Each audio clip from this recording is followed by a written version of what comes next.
Hello and welcome to PRIMETIME Watchmaking in the News, your monthly watchmaking news bulletin coming back on what happened on the watchmaking planet and what to expect in the month to come. In today's episode, not too many novelties presented recently. We just came out of Basel World and brands are still digesting this, but some other important business news. Firstly, and on a positive note, March marks the first month in a 20-month period of a slight recovery of Swiss watchmaking export figures. Compared to March 2016, numbers are up by 7.5% in terms of revenue and by 8.5% in terms of volume, and we'll see if we can talk about a trend in the months to come. I'm personally not that optimist. I really think that the market dynamics have structurally changed, and again, this implies that brands still need to adapt to these new rules.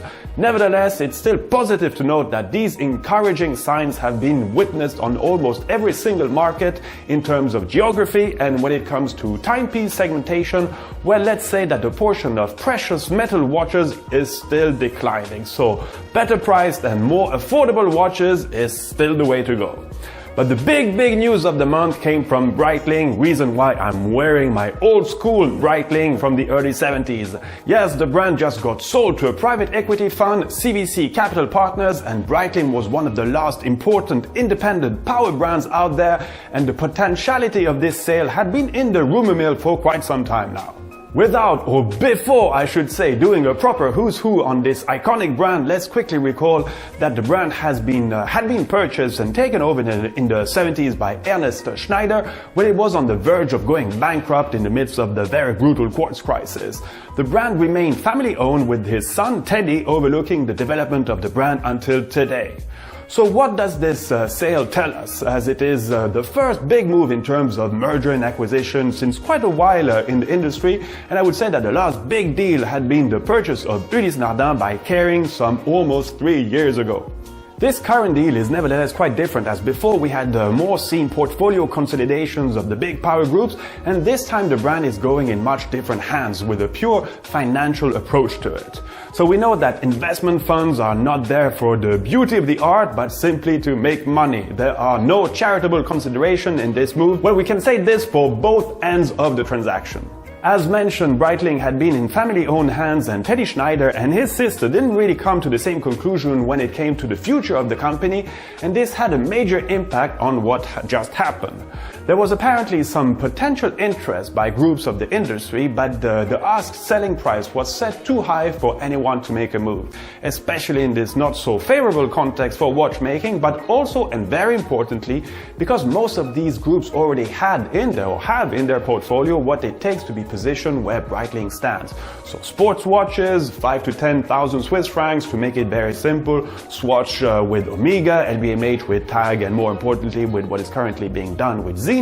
And for Kering and Richemont, well, I think they have already quite enough challenges in front of them right now, and pockets are not as deep as they used to be. So overall, the transaction is rumored to have set the value of Breitling around the 800 million Swiss franc mark, with CVC Capital Partners taking 80% of the company.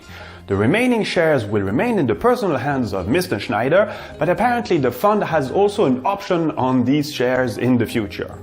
So what will happen to Breitling, and what is the strategy of CVC? Well, first let's remember that over the last 10 years Breitling has invested huge amounts of money developing their own movement manufacturing capabilities, following what had been decided by the Swatch Group in terms of significantly reducing the delivery of ébauche and ETA movements to their competitors.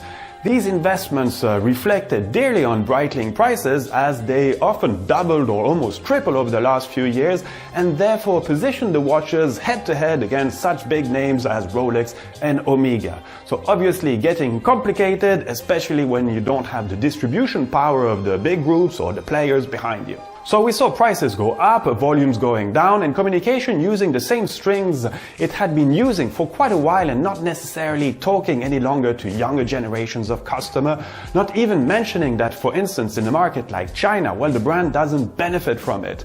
The watches are too big or too sporty, well, at least this is the perception for the time being.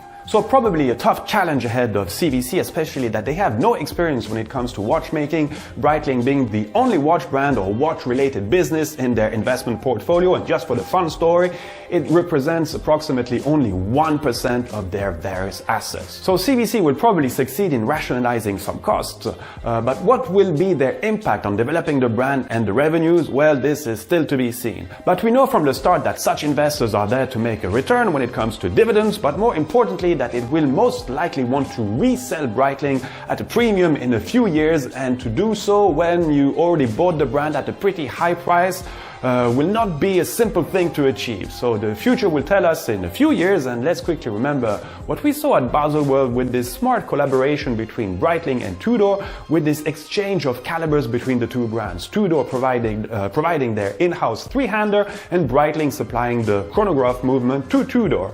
So could Breitling become a wider provider of movements and better amortize these initial investments? Well, we'll see.